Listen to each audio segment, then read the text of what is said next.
Today we're going to be reading about people's scariest experiences with stalkers. There are so many stories in this thread, so we're just going to hop right into it. This says, Redditors who have had stalkers, exes, creepers, etc. What's the craziest / scariest thing that happened? My first serious boyfriend stalked me for about 5 years after I broke up with him. The reason I broke up with him is because I noticed him becoming increasingly possessive and controlling. This worried me a lot and I was really young. He was older than me, so I decided to get out. The breakup itself was so brutal, he cried and screamed and begged. Initially after the breakup, his behavior seemed like the harmless actions of a bitter ex. Constantly texting and phone calls, sending gifts to my workplace, that sort of thing. After about 6 months, when this hadn't died down, I started bumping into him on my way home from work or if I was out shopping, so I ended up moving. I couldn't leave my job immediately, but moving houses didn't seem to make a difference anyways. This behavior continued for a few years. His behavior became increasingly worse, I'd rather not go into detail, and the police were very reluctant to do anything, of course. I moved every 6 to 9 months and changed jobs twice, but somehow he always managed to track me down. I didn't use social media, and even insisted friends of mine not take pictures of me in case they posted them on social media. I kept my phone number within my circle of friends, but somehow he always managed to get my new number. I ended up a paranoid wreck, thinking that one of my friends had betrayed me, or that my phone company had me listed in a phone book, and all other kinds of crazy thoughts. Then another year passed, and as our encounters got worse, again, I would rather not go into detail, I decided to report him to the police again, and this time they took some action. At this stage, I couldn't sleep, I couldn't eat, I couldn't concentrate at work. I was a shell. About 2 months after I reported him to the police, I woke up one morning to a story in the newspaper about staff in the National Tax Office using resources improperly. My ex was the main perpetrator, using his job to access all of my information. In his job, he had access to my tax records, which meant any time I changed a job, address, phone number, he had access to the most up-to-date information. Before the court case began, he committed suicide. Oh my God, and I'm not ashamed to say I cried with relief. They were the worst years of my adult life. Oh my God. Well, that was absolutely not the ending that I expected. Oh my God. But him using his job to access all of your... But genuinely, I think anybody would go crazy if you were constantly changing all of this stuff, your phone number, your address, your job, and he always somehow knew. Oh my God, that would drive anyone to insanity. When I was about 19, I met this guy who worked at Subway near where I worked. He was a nice enough guy and he took me out on a date. Everything started off really well, but about a week into it, he started asking me for money. It started off small at first, like for a soda or $5 for gas. Then he started asking for larger amounts, like a few hundred to get him by for a week or so. I never gave it to him, but he started wanting to move in together within about 2 weeks of dating. When we would go out places, he started to do very weird things. He would start screaming in public or singing nonsense at the top of his lungs. He would always play around afterwards that he was just having fun, but it was weird and embarrassing to be seen with him. Also, my dog, who loves everyone, would not let him near me. I've never seen that dog so much as growl at another person, but he would try and bite the shit out of him when he came close to me. Dude, animals know. By the end of the second week, I broke up with him over the phone. I normally didn't do that, but at the time his erratic behavior made me nervous. He completely flipped the fuck out. He started showing up where I worked to the point where my manager had to ban him from the building, and coworkers would walk me to my car. He would show up literally everywhere I was, even the grocery store or the gas station. I started getting text messages and weird emails about how we were meant to be and he couldn't live without me and such. Then one day he showed up in the middle of the night and told me to come outside. I told him to leave or I was going to call the cops. He literally started sobbing to the point where he was almost hyperventilating. I went back inside and I locked up the house. The next day I was home alone and just doing some work. At this time I was in college, when I heard some rustling by the front door. I thought it was just the dog messing around or the mailman or something, but the dog started barking and growling. The doorbell began to ring. I didn't think much of it, probably just a solicitor. Then someone started messing with the door handle. I grabbed a broom of all things because that was all I had, and I heard someone open the door. My dog tried to bite him and I locked myself in the bathroom and started screaming that I called the police. He up and ran away. I called my neighbor who lived across the street from me and was former military. He checked out the house and made sure he was gone. My dog had a few scrapes and cuts on him, but he was okay. Oh my God, he hurt your dog. I filed for a restraining order the next day, and my dad took the liberty of calling his father and explaining what happened. I received a few other emails from him following that, but he never came to my house again. Luckily, I've moved a few hours away and I'm married now, but it was still very frightening at the time considering this was only about a 3-week period. No, that's the part I'm like, you dated for 2 weeks. Breaking into your house is just... what? What are you doing? But I swear on my life, animals, no. Like, animals can detect the worst humans. My cats too. My cats, when I used to date, would hate certain guys that I would bring around them. And I understand why. I completely understand. And they love my boyfriend with everything in them. And I understand why. I was in middle school, 8th grade, when formspring.me became popular. It's one of those anonymous question asking websites for those who don't know. I have traumatizing memories of that website. Anyways, I had one of those, and one day, Monday specifically, I started getting these creepy submissions, stuff like, I watch you going down blank street after school all the time, and you're so beautiful, I want to, oh my god, I'm not gonna say that. Stuff like that, but at this point, it was just kind of weirding me out, but I didn't think too much about it since it was likely a friend of mine just screwing with me. So I took down my Formspring site and went about my day. But the next day, I started receiving really creepy emails from someone I didn't know. They started to get really creepy, mentioning my teachers' names, asking me to meet them at the park so they could, oh my god, counting down the days I would die, Friday, and describing in detail about how they would kill me and kill anyone else that was with me. So I started getting really freaked out and blocking the emails, but he realized this and started making new emails to send me every day. Every day he would count down the days until Friday, until my death. I really didn't want to tell my parents about this since I thought that it was still maybe a joke, but I ended up breaking on that Wednesday after my school administration did nothing about it. They kept me in from school on Thursday and Friday and they called the police. Police eventually found out it was just some random quiet kid in my math class who I had never talked to nor had mutual friends with. This was probably the scariest thing that happened to me, just because the emails were so descriptive and because the kid was just some random guy that I didn't know at all. I was so young and all of my friends never took it seriously.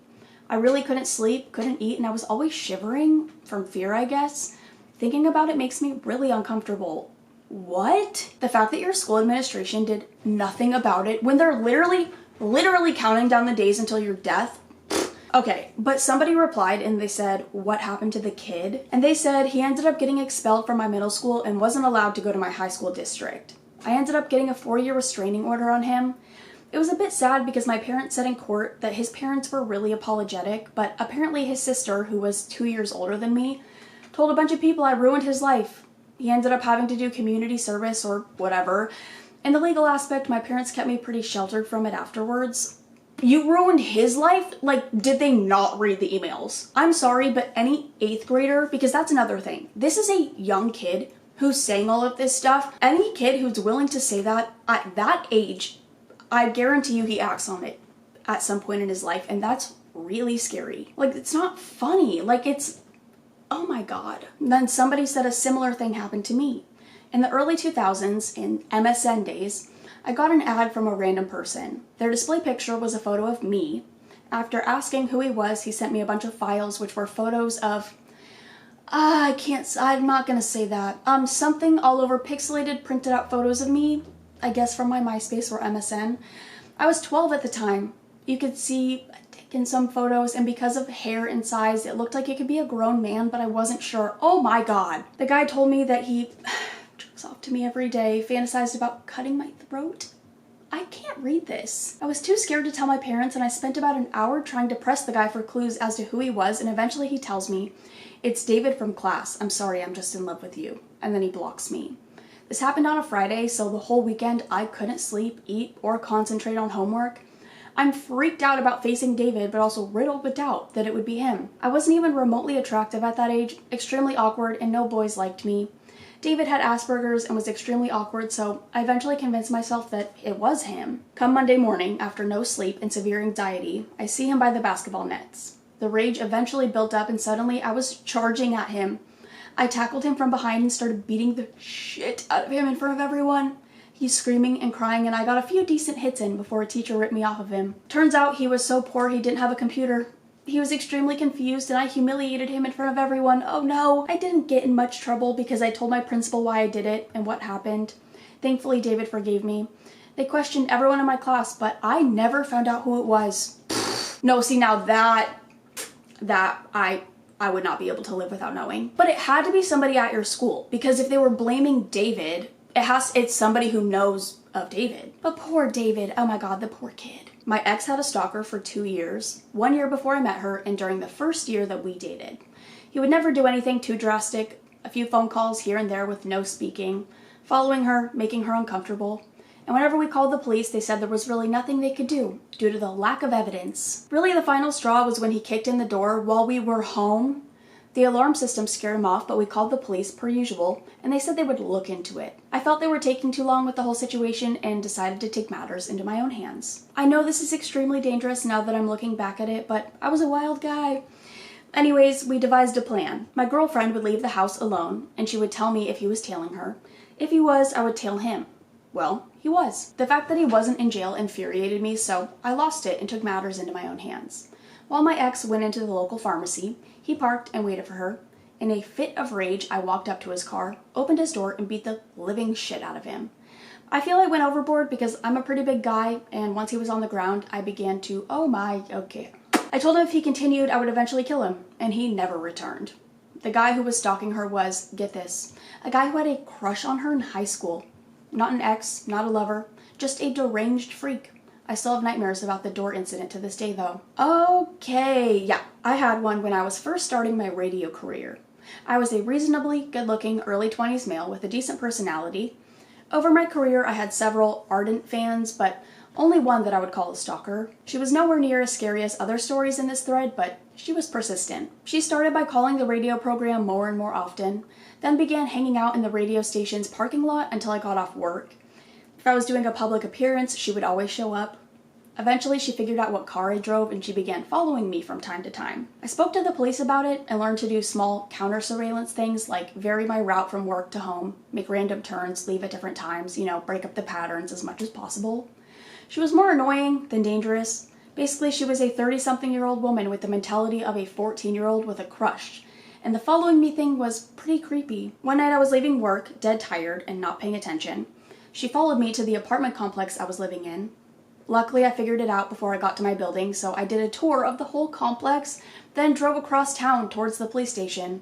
I guess she figured out where I was headed because she quit following me about 2 blocks from the station. Anyways, thankfully, she never did figure out where I lived. Then one day it just stopped. No more following, no more calls, no more anything. Apparently a radio station across town had hired a new guy and she became fixated on him. Once I found that out, I called and gave him a friendly heads up. Her moving on from DJ to DJ is insane. I worked at a convenience store. There was also a halfway house full of medicated/unstable psycho people around the corner from where I live, so they often came into the store. I was 17 when this happened. There was this one woman who, from afar, seemed normal, but close up, something was a little off. Her makeup was a bit weird. She would wear bright red lipstick, sometimes yellow or bright pink, and always a bit messy. She always wore the same thing and walked around like she was slightly confused. I remember the first time she entered the store. She bought a 30-cent pack of gum with a $10 bill. As I was giving her change, she stared at me in a very creepy way. She didn't blink. She complimented me. "You're so pretty and beautiful. I want to be like you," with an eerie grin. "Haha, thanks, here's your change." And then she said, "You know I have $1 million. I'm gonna marry Ryan Seacrest and we're going to live in a big house on the moon. I would tell you where I hid my $1 million, but I have the power to not tell you." She also said many more wacky things similar to this. Okay, and off she went. I figured, it's just one of the schizophrenic people from around the corner. They never cause any harm. She began frequenting the store much more. She would enter with a silent smile, walk around the store without breaking eye contact, and leave in silence. Just went in to stare. I told my friends about her and they agreed that she was creepy as fuck, so I started carrying around pepper spray just in case. Then she began to actively talk. I would be walking my dog and she would be staring at me from behind a car. I would be sitting on my balcony and she would shout, "Hey, Thought Factory, you look so pretty today." Thought Factory? Pfft. I'd be walking down a store aisle and she would be behind a rack giggling and whispering to herself. I would turn around and she would run away. I had it up to here. There was also a few other places where she ran into me. Like, why the fuck is she stalking me? The final straw was when she broke into my house a few days later, and I have webcam footage of this. I was ready to take a shower one night when I heard the front door open from all the way in my room. I heard a faint, "Oh, so this is Thought Factory's house. Why is your nickname Thought Factory?" I freaked the fuck out. I turned my laptop webcam on for evidence in case anything went down and stood over by my phone. I was panicking. I ask, what are you doing here? And she asks, I wanted to see if you were here. Do you have a phone I could borrow? Go use the one outside. I don't have enough money. It's only 35 cents. I don't have 35 cents. Okay, well you can't be in here, so go. She turns around and I stand there watching her as she leaves. I hear some rustling by the door. I run over and I see her stuffing some of my family's dirty laundry clothes into her shirt. Leave that alone, that is not yours. She dumps it out with the quickness and runs out the door. I call the police on her and she never stalked me again.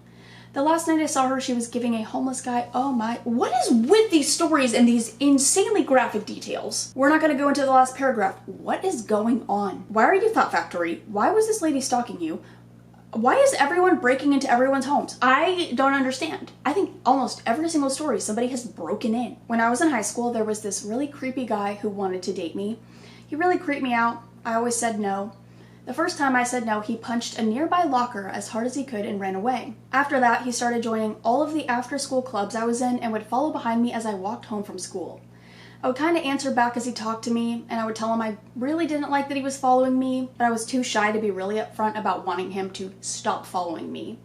He'd usually turn and leave once I turned onto the street I lived on, so at least he never went all the way to my house. There were two incidents that are equally scary in my mind. After a few months of me turning him down, he told me that if I did not go out with him, he would kill himself. I still said no. Then the next few days he was absent from school. When he returned, he had bandaged wrists. He found me when I was in an empty hallway going to lunch and he cornered me, held his bandaged wrists up to me and told me that I made him do it. I didn't reply and I just walked away. Good for you. Another incident near the end of the year, he was graduating and I was 2 years below him, so I was not. Well, after a club meeting, I had stayed behind to clean up a little bit since I was the president and my friend had stepped out to go grab something from their locker. I didn't see him come back into the room, but he came up to me and grabbed my boob. I don't remember what he said, but I was absolutely freaked out. I assumed he did it because he didn't think he would ever see me again, and he was taking all he could get at the time. But he ended up showing up all over the place for the next few years because he transferred to my college. I became absolutely paranoid with him there. He exhibited every possible behavior of a controlling, manipulative sociopath, and I was terrified he would try something worse. I finally transferred schools, and about a year later, I started getting emails from him, most of which were apologies for how mean he was to me and asking if I forgave him, but the emails quickly turned into him begging for my Facebook info. I had him blocked on Facebook since high school, and I absolutely did not want him knowing where I was going to school, so I ended up blocking him on my email too. Since then, I have not heard from him again, and I've also moved across the country for other reasons. But the move honestly brought me a lot of relief that I wouldn't accidentally run into him sometime. Sorry I was mean to you. Sorry I stalked the living shit out of you and caused you to live in constant paranoia. I wouldn't call him a stalker, just a creeper. We were friends in college. Tried to date, but it didn't work due to long distance. We stayed friends, texted sometimes, chatted on Facebook. I ended up getting into a pretty serious relationship with someone else. He deletes me off Facebook and tells me he no longer wants to talk. That was cool with me. I understood. A year later, he shows up unannounced. Mind you, he lives in a state that's 3 hours away by plane. I ask what's going on and tell him my significant other is here and I'm uncomfortable. He leaves and then proceeds to call/text saying how rude I am, that he just wants to talk. My significant other agrees that I should just see him and tell him to leave me alone, so he drives me to a public place and I meet up with him. He tells me that he's sorry, but he's no longer interested in me, and he came all the way to tell me because I deserve to know the truth. I left and barely said a word. My significant other thought it was crazy but hilarious. The creeper then proceeds to text me that night asking if I'm interested in him. I blocked him. Why do people do that? Why do men do that? I've had that happen to me where I will literally tell a man I'm not interested, and they'll respond like, "You're a great girl, but like, I just don't see this working." And I'm like, yeah, that's quite literally what I just said. Their ego does not allow them to be rejected. They have to be the one to reject you, even if you already rejected them. My sister had a guy that she went on one date with, and they did not talk afterwards. They kind of mutually ghosted each other. The date was whatever. And he texts her like a month later, rejecting her, and she was like, yeah, I kind of figured, I kind of got that, like we mutually ghosted each other. This was so unnecessary. Like, brother, come on. But okay, I think that's all I'm gonna read for now. I hope you guys enjoyed. If you guys have any creepy, weird stalker stories that you want to share with me or the community, I'll have my subreddit linked down below. These are absolutely insane. Absolutely. I think I might be getting sick. My throat is killing me, and my boyfriend's sick right now, so I have a feeling I caught whatever it is. I think it's just a cold, but I'm like, I don't want to get sick, and I know I'm in like the beginning stages of it, and I know it's gonna get worse, and I don't. My throat has been killing me this whole video. Like, reading is so hard sometimes. So I'm gonna go, but I love you guys so much, and I will see you in the next one. Bye.